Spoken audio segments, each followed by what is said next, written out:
রান্না রান্না করতে যাই, কাজ করতে যাই। একজন সন্তান হারানোর শোকে কাতর, অন্যজন ভেঙে পড়েছেন স্বামীকে হারিয়ে। অটোরিকশা ছিনতাইয়ের ঘটনায় একই এলাকায় ৩ মাসের ব্যবধানে খুন হন দুজন। ঘটনা বরিশাল মহানগরীতে। কৌশল হিসেবে ছিনতাই চক্র প্রথমে যাত্রী বেশে অটোরিকশা ভাড়া করে, পরে নিয়ে যাওয়া হয় নির্জন কোনো স্থানে। এরপর সুযোগ বুঝে অটোরিকশার চালককে শ্বাসরোধ করে হত্যা করে।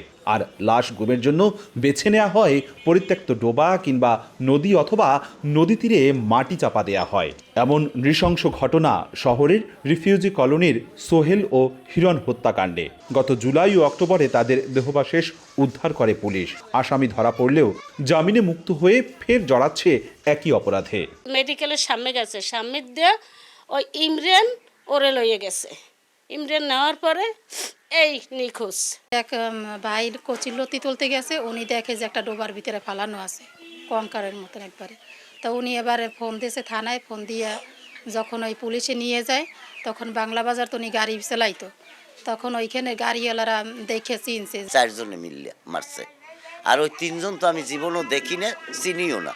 ওই একজন চিনিয়া হারে ধরছি। তথ্য বলছে ছিনতাই চোরচক্রের কয়েকটি গোপন সাম্রাজ্য গড়ে উঠেছে বরিশাল সহ আশপাশের জেলা ঘিরে।